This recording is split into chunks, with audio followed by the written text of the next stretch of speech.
So the system in the U.S. especially got a serious reality check this week, and honestly, it actually failed when it came to these reality checks.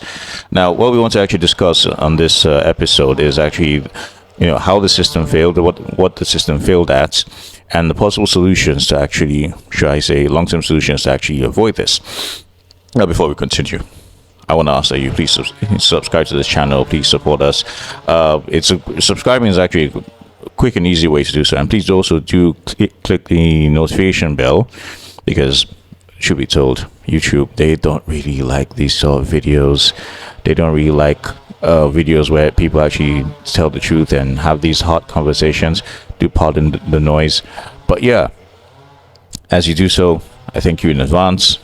And let's get on with the show. Now, now imagine, for instance, you've got 4 rooms. 4 rooms where the system actually, these 4 rooms where the system actually got its, should I say, reality checks. In one room, you've got the whole government shutdown in the U.S. In another room, you've got a female who is one amongst many females who are actually trying to avoid accountability. In another room, you've got an instance of inclusion that is actually enforcing intrusion. And then in another room, you've got the rather frustrating judgment that is actually being pushed by assumptions made based on one's skin color. Yes, ladies and gentlemen, we do have quite a lot to talk about today, and I do have limited time, so let's get on with it. So, let's talk about it. Let's start with the U.S. government shutdown, because, ladies and gentlemen, whether you like it or not, that U.S. government shutdown lasted a bit longer than the other ones. Yeah, long story short, I don't know what version of the story you heard, but long story short, you had 2 sides of the aisle, 2 groups of politicians who pretty much could not agree on a certain bill. So what happened? The government went on shutdown. It's not the first time it's happened before. But what made this different was the fact that it actually lasted longer than the other ones. It was like 40, 41, 43 days, about that. And in the process of it exposed two major things. First and foremost, exposed the fact that at least 1/3 of Americans are dependent on government welfare, are dependent on the government to survive. The second thing, exposed the fact that welfare can be engineered to control people in society. But before I go on and really explain these things further, I want to actually put up some stats for you, some cold numbers on the table for you. I'm a stats guy. I'm a numbers guy. I like to read numbers. Numbers tell you the truth. So here are some numbers that support what I'm saying about the U.S. government shutdown. First and foremost, in the fiscal year 2024, you had SNAP food stamps, which actually served an average of 41.7 million people per month in the USA. I repeat, SNAP food stamps served 41.7 million people per month in the US alone. That's roughly 12% of the US population. You see, those SNAP payments cost the federal government about $100 billion in the fiscal year of 2024. $100 billion, people. Give me just $1 billion. I know what I'll do with that. 10% of that, I know what I'll do with that. Let me know in the comments what you would do with $100 billion. And when you then widen the lens, the numbers get even more scary. Because what you like to know, 1 in 3 Americans actually receive one form of government assistance. In recent estimates, I'm talking food aid, I'm talking housing support, Medicaid, and even more. That to me is not just some small safety nets. That is an economy-wide dependency. And just to say what people might be thinking, because that's what we do on this show, that almost sounds like a drug that people are relying on to survive. Think about it. 1/3 of the population. That's a lot. And when you then look at the broader welfare items, I'm talking tested programs, you have a combined budget. You have a combined scale of slightly above $1 trillion in expenditure, on yearly expenditure in the budget. That is, I'm talking SNAP, I'm talking housing subsidies, selling tax credits and all that. People call it a safety net. Some politicians will tag it as safety net. The truth is, it is federal. It's a huge driver in federal spending. That is a huge part of the budget right there, just on benefits alone, just on Americans surviving. And this is not just a problem that is actually being faced alone in American society. You have many countries going through that. You have the UK going through that. I mean, you saw what happened with, I don't know if you remember years ago, this was pre-COVID. I know, with Theresa May's government, she pretty much said the truth, and that's the fact that the whole benefit scheme could not be sustained, could not be maintained. Now, and you now have France who are changing, who in order to keep the welfare scheme going in France, they have to dip into their reserves, and the politicians are telling people the truth. But hey, guess what? They're changing prime ministers faster than the Kardashians change lovers. And that is just part of the creaking problem. Because if I were to really explain this to you, especially the two parts of it, because on one side you have a system that is being overburdened, and then on the other side you have a system that is being engineered to control. Let's start with the overburdening side of it. So imagine you have a bridge that's meant to take people from island A to island B, because island A sucks and island B is the best. Okay. Now you got a bridge that's meant to do that. Let's call the bridge welfare. Now, one thing we know about bridges is that it's built for people to cross over. It's not built for people to park their cars on. No, that's a parking garage. Now, rather than crossing over, now this bridge is built for sedans and Jeeps. It has a certain weight limit, that it can actually bear. So what you then have is that people are not just crossing over anymore. Now they're moving slowly because they seem to be enjoying the view, or I don't know, enjoying the bridge or something. I don't know what might be on this bridge. I'll just keep them going. They're just slowly, moving slowly. Maybe they've got Starbucks on that bridge. I don't know. Maybe there's affordable supermarkets on that bridge or what have you. And then you have some who are parking, you have a lot of them who are parking their cars at that bridge. It's not built for that. So you have sedans, you've got saloon cars, you've got some Jeeps. Eventually, it's starting to hold, because every bridge has its limits. But then the people that own the bridge say, oh, hey, you know what? Let's spend money and reinforce the bridge and make it a bit stronger. So they spend money, they get money from somewhere, they spend on it to reinforce the bridge so they can hold this traffic that it should not be holding. All of a sudden, those saloon cars or sedans are now being replaced with trucks. I'm talking six-wheelers, eight-wheelers, 10-wheelers. I don't know all the specifications of trucks. Those massive hauling trucks, and everyone's like, whoa, okay, this is not what the bridge was built for. And then they're rather than telling people that, okay, look, you need to get off, we need to use this bridge for what it was meant to use, and which is a passageway, a link. People are meant to pass through, not park on it, not live on it. Rather than do that, they say, oh, you know what, no problem, we are going to spend more money, we're going to put more steel, we're going to put more concrete, we're going to whatever it is to fortify this bridge. But here's the problem. Money is not, whatever you like it or not, these resources, the more money you spend, the more the problem, it doesn't let the problem go away. No, the problem is still there. Because what you're going to have is more and more people are going to start piling on, and eventually the bridge is going to collapse because it's being used for what it's not meant to be used for.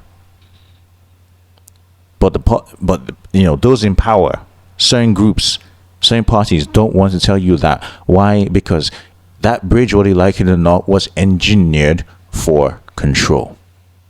And that brings us to the control part. Now, imagine, I'm trying to paint you a picture here. And I'm not Da Vinci, I'm not Picasso, I'm just trying. Now, imagine you're on the ground floor somewhere and you say you want to go up. You want to go up and so the stairs look at the stairs and the stairs look ridiculous. I don't know if you ever looked. Let me know in the comments if you ever seen the stairs and you just like, oh shit, I don't know how I'm gonna climb this staircase. Goddamn, my knees are hurting. I know. I remember I had knee injuries. I had injury on I once injured both knees, so I know what that feels like. But then you see a lift, and the guy who owns the lift was operating the lift and tells you, hey, hop on. I'll take you to whatever floor you're on. You want to get to maybe the 51st floor or something. Then you say, where the 1% or the 10% or the 20% are middle class. Let's say middle class. So you get on the staircase. You get on in this lift, elevator, whatever you want to call it. And the operator says, okay, cool. He's got you to the first floor. That's not where you want to go. We're going to level up. And then he stops in and tells you, well, I know I said I was going to get you to so floor, maybe the 51st floor in I know, 100, a building that has 101 floors or something. I know I said that, but, hey, I need you to do ABC to get to the next floor. And you say, okay, you know what? It's just ABC, right? You do it. You get to the next floor. He then tells you, well, I know I told you ABC. Now I want you to do A, B, C, D, E, F. And then you're like, okay, I'll do A to F. Don't worry. We'll get it. No problem. You do A to F. Then you get to the next floor. And then he goes, you know what? It's not A to F anymore. I need you to start doing A to Z. I kind of prefer, I wanted you to do A to Z. You're like, oh, no, hell no. Come on. This is too much. This is too much. This is, I can't be doing this. Hey, guess what? He hits the ground floor button. You're like, whoa, okay. I don't want to take the stairs. Because he's not even saying, okay, take the stairs from the third floor or something. No. He's telling you, take the stairs, go back to the ground floor, and take the stairs from there. And you're like, no. That's to the 101, 101st floor. That's 101 floors. That's maybe 202 flights of staircases. No. I don't want to do that. He said, okay, fine. So, as I said, you do A to Z, you go to the next level. And that's where the control continues, because then he's not asking you for A to Z anymore. Now he's asking you from A to AZ. Now he's creating, other tasks that are ridiculous, that don't even exist. That's what that's what the AZ stands for. All of a sudden he's not even creating, numbers. He's adding numbers to it and what have you. And before you know it, you find yourself becoming a puppet.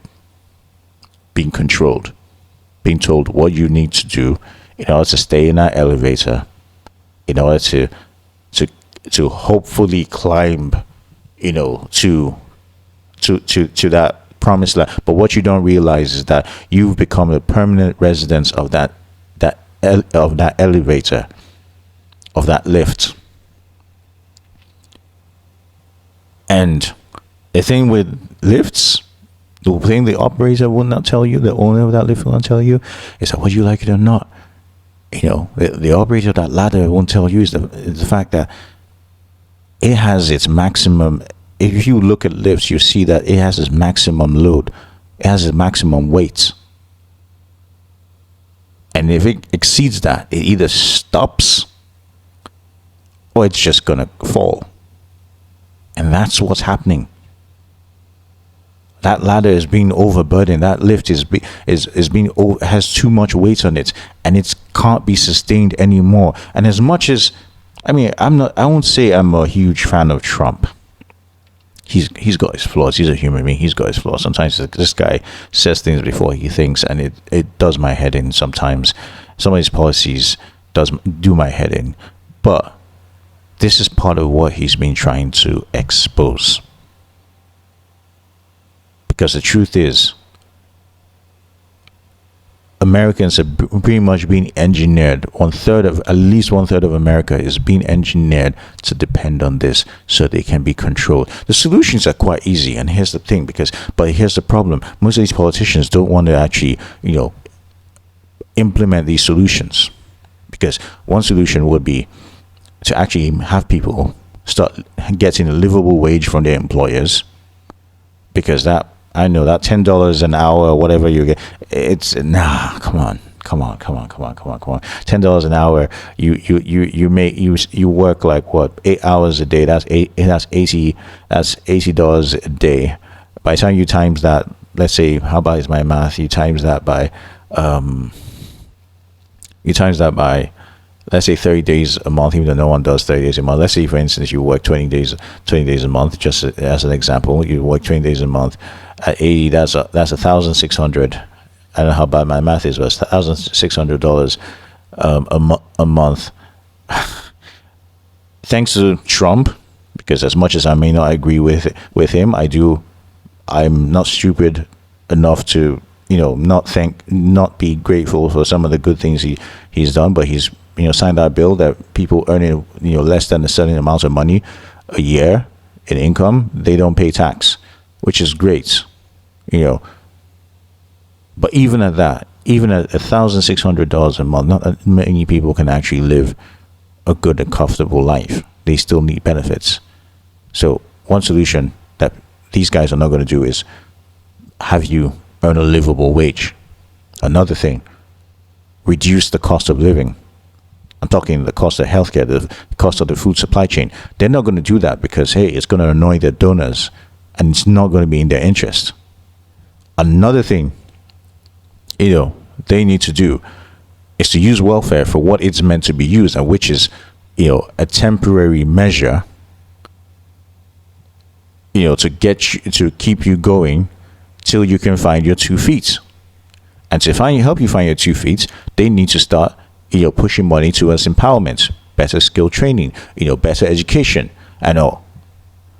But they're going to do that because they know that old saying that, hey, give me a fish and you fed me for a day, but give me a net, a boat, and teach me how to fish. Then you've not just fed me, but you have fed entire generations to come from me. But they don't want to continue to give you the fish and not teach you how to fish, because giving you the fish makes sure that they can control you. They can control how you vote. They can control what you accept. They can control your morals. They can control your actions. Another solution they're not going to implement is the fact that they need to start being more transparent, when it comes to their activities and stuff. They need to start, implementing laws. They need transparency and accountability. People need to start demanding their lawmakers use their power to reduce all these things. But here's the thing: the lawmakers in America, I'm sorry to say, but they do a lot of performance. By the time they've had the meeting and stuff, they come and they make all these shallow laws and say all these shallow things that really don't do it. And when you then say, oh look, but that's not what we asked for, then they gaslight you into making you think that, oh, what you're saying is rubbish. If you think I'm lying, go check it out for yourself. They might even turn you into the enemy. I know, because in the end, whether you like it or not, independence from the government, financial independence from the government, is the only solution to this matter.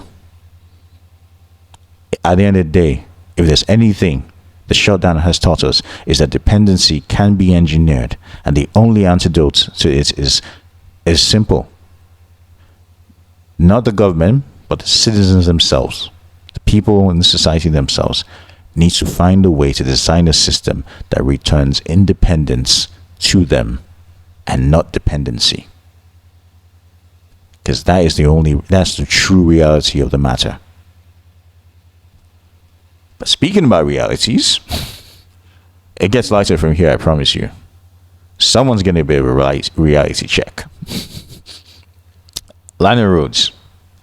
I had to Google her name. Believe me or not, I had to Google Lana Rhoades' name. And what I saw, I just want to advise that I'm not married and I'm not a father. But if I have kids, I will make sure they never Google that name. This is not an attack on her, but this is just me trying to protect my offspring yet unborn. Oh man. Lana Rhoades, just to keep it, because I haven't got so much time. Oh wow, okay. So Lana Rhoades, to keep it short, because I need to really get quick with this. Quick story. She is a former adult spicy, entertainer who's now asking for individuals and companies to please, delete her content. She's now a mother. I don't know if she's married, but she doesn't want her child to see that past that she had. Before I continue, I want to just give you, because there are certain things I want to talk about when it comes to this matter. Because whether you like to know, this is for me not an isolated PR stunt, and I think it's an isolated PR stunt, because there's no way she can convince me that she doesn't know that when you sign those contracts, most of those contracts, when you sign them, the companies own your content in perpetuity. When I say perpetuity, I mean forever. Forever, ever, and ever, ever, absolutely. So maybe this is her just seeking attention or something, but whether you like it or not, there are females who have genuine concerns about their past. But I want to hit you with some numbers. To get these numbers, I'll be honest with you, it wasn't easy, because unlike these spicy videos, getting these numbers are actually quite hard. Getting access to these numbers are actually quite hard. So what I have are estimates. So I'm going to put it on the stream. OnlyFans and adult content platforms actually exploded in the last 5 years. We know what happened 5 years ago. COVID happened last 5 years ago. People got locked in the house 5 years ago. No one knows what people were doing in their houses. But hey, guess what? The content exploded. What you now have today is roughly about 4 million to 4.5 million creators on these websites, whereby you have hundreds of millions of users on these websites. This is enormous reach and some serious permanent distribution, whether you like it or not. When you then look at how many people have a spicy past, please, the algorithm should not block this video. But when you look at how many people have a spicy past, then the numbers, honestly, you can't get exact numbers. But when you look at mainstream, for instance, when I had to look at mainstream, you realize that the numbers are actually quite small in the mainstream. It's in the thousands. But when you then look at other creators like subscription folks, the cams and so on, then it goes into the millions. Yeah, millions of accounts and all. Millions of accounts. Whether you like it, why you like it or not, and most of these people, they complain of the fact that it is very hard for them to exit. Why? Because the online, the amount of content they have created and put online, and the wide web of distribution is just too much for them, that even when they stop doing it, it's almost like they haven't, but they have. I can sit here and give you examples, but I don't want to mention names and put them make them any popular than they already are. And whether you like it or not, most of these performers, especially female ones, they've become parents now. They've become mothers now. And there are so many documented cases of performers actually saying that their children, their family, and their family life have actually motivated them to remove content. But here's where it now starts to get wicked for me, because First and foremost, let me just handle the elephants in the room. You messed around. Of course, you're going to find out. Let's just keep it simple. You did the crime. Now you have to do the time. That's just the truth. But as much as that is a simple way of seeing things, what people, and I don't know if you listen to my episode on Spotify, but I mentioned that there are two issues when it comes to this sort of thing. First and foremost, this gets used as a means to control them. The content can be used to control them. I'm talking, workplace can control them, the society can control them, their spouses can control them. It happens, whether you like it or not. It can be used as leverage against them. The second issue is the repercussions innocent people around them would end up facing. I don't know if you ever saw that short of that. Yeah, okay. I don't know if you ever saw that short of that boy, the brother of some famous only OF model, let me put it that way, who actually complained of the fact that he can't seem to get into schools and he gets bullied and people seem to identify him as her brother, and it causes a lot of issues for him. That is just one of many examples of what the families and relatives of these people go through. Even sometimes their husbands go through that sort of ridicule and all. And you wonder whether it's not something that these ladies, when they partake in this, if it's not something they actually think about before doing so. Because before you make any action, you need to think about the consequences of it. Now, I can sit here and give you solutions and tell you that, there has to be better regulations to it. There has to be certain laws that come into place that, hey, once someone retires or not longer end on your employment, then hey, you have no rights to that person's content anymore. Things like not being able to own content in perpetuity. I think that, to me, that whole perpetuity thing needs to be erased. I'm sorry, as much as some people are not gonna like that idea, but it's the truth. You cannot continue to own someone forever, because what you like to know, when you own someone's content, when you own that kind of content, especially, you own that person forever, whether you like it or not. It's the truth. But the biggest solution in it all is the fact that it needs to stop. The activity needs to stop.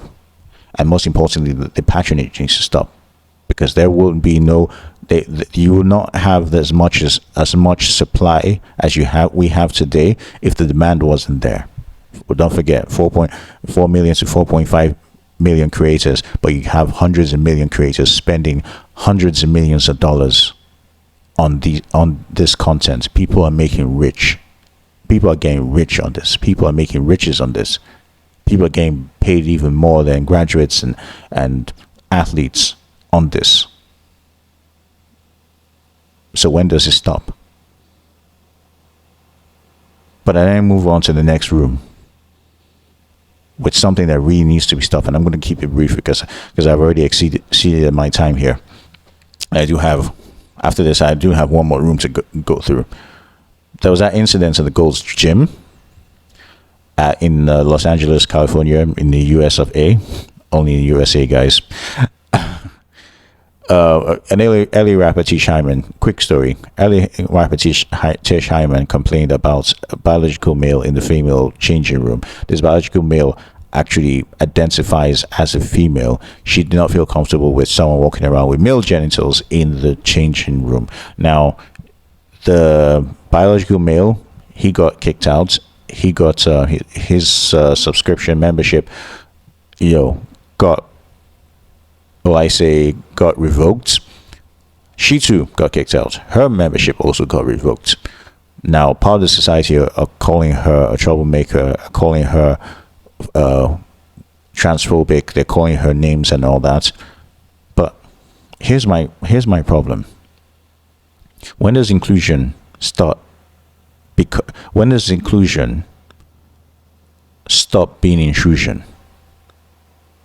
Look, I mean, I've got spiritual beliefs and all. I'm not going to call it religion. I have spiritual beliefs, and my spiritual beliefs do not agree with the whole idea of that, of what I say, of, the particular community. I'm truly trying not to mess with the algorithm, so I can't say certain things, but I do say these things really on my Patreon. But I don't agree with the existence of that community. I'm not saying eradicate them or something, but I think they need to be helped. But society have given them a place. So my question is, if you love them that much, if the politicians who are farming, should I say, quote unquote, farming support and votes from them, if they love them that much, then why don't you actually give them their own spaces? You've got male spaces, you've got female spaces. Why can't you have trans spaces? Why can't you have trans locker rooms? Why can't you have trans gyms? Why can't you have trans schools? Why can't you have, IOC, God bless the new president, who was a female. It took a female to actually step in and say, okay, women deserve to feel safe in the sports, and they're currently in the process of banning trans athletes from taking part in women's sports. God bless that lady for that. So why don't you also give them their own sports, give them their own Olympics, their own competitions, if you love them so much? But what you have are these people in power lying to these people in the community and doing these performative laws and hollow acts and all, just to fool their intelligence and just to fool them into supporting them and thinking that, oh, we are your friends. I'm sorry, you're not a friend. You're a manipulator. You're someone who's just there to grab and leave once you get going what you want, because you've seen use in them. Some algorithm has told you that, oh, these guys are a minority. Yeah, let's no. Give them their own spaces. Give them their own rights. Women have fought for more than a century to have their own rights. Being able to feel safe is a human right. So when you now have women not feeling safe because biological men are in their spaces, biological men are in their sports, and you want to gaslight them into telling them that they're the problem, I'm sorry, you are the problem. And that's the truth. So when's it going to stop? When's inclusion going to stop being intrusion? Because whether you like it or not, that's just the reality. That's just reality of things, and that's the only way we can really move forward in all this. But speaking about moving forward, because we need to move into this last part, and I'm just going to play this for you and give you a quick rundown of the whole thing. So I'm going to play this video for you. I saw this video online. Okay, look at that. So you've got this guy. There you go. Look at that. White guy there. So black guy is holding the bag. White lady is trying to get the bag from him. They're having the whole tussle around. He claims it's his bag. She claims it's her bag. I know. He's really trying so hard because he understands the fact that it's against a boom. There you go. This guy whacks him in the face. Assaults him. You can clearly see, what's going on here. This man is currently being judged. Let me pause this for a second and really explain this to you. So this man is currently being judged based on his color. I know creators like Amala Ekpenobi and Xavier Dorosu, they like to ignore the fact that this sort of thing exists, and I understand that some people do abuse this sort of thing, but it does exist because, and here's an example. Long story short, the police eventually arrived. They retrieved the bag from both of them, opened the bag, searched it, found his belongings in the bag, and guess what? They also found his ID in the bag, and also guess what? He was able to even tell them what was in the bag. The lady, she apologizes, says she's sorry, she was confused, and she's let go. But here are my two questions, and I do have to end this here. When does, what happens to that guy who assaulted him? What happened? Because I can see he's wearing a work uniform. Most likely, maybe, I don't know, maybe he's done with work or something. He's wearing a work uniform because you can see his colleague near him. What happens? What does society do to people like that who judge people based on their color? Dude's gonna go scot-free for assaulting an innocent person like that? And second of all, when is society going to stop looking at color? And I'm not just talking about people of my color. Yes, I've faced that kind of judgment so many times in my life. Come on, so many times. Even from my childhood, even in my own very country. I faced that sort of nonsense. Even from my own people. But when are people going to stop looking at color? I'm talking my color. I'm talking Caucasians, because they too get judged. Most people see a Caucasian guy, they see an oppressor. They see someone who's got a huge credit score from birth. They see so many things. You see Asian people, they see X things. They see Mexicans or Hispanics, they see so and so. When are we going to stop judging people based on color and just look at them as human beings? Judge them based on their own individual characteristics. When is that going to finally happen? Maybe you can tell me in the comments, and you can also answer the other questions in the comments. I'm going to have to wrap it up now. I'm going to have to end this now. So I just want to thank you so much for watching this episode of the Blunt Experience. If you enjoyed this, please do like this video. Please don't forget to click the subscribe button and notification bell. Also, please do share this video with anyone who you feel will enjoy this whole video. If this got you thinking, then hey, welcome to the club. You're definitely one of us. So you also want to check out our Patreon page, where I really go to town with these stuff, because there are things I can't say on YouTube, so I don't get in trouble. But yeah, thank you so much. And no matter what you do, please stay truthful, stay honest, and stay blessed. Thank you.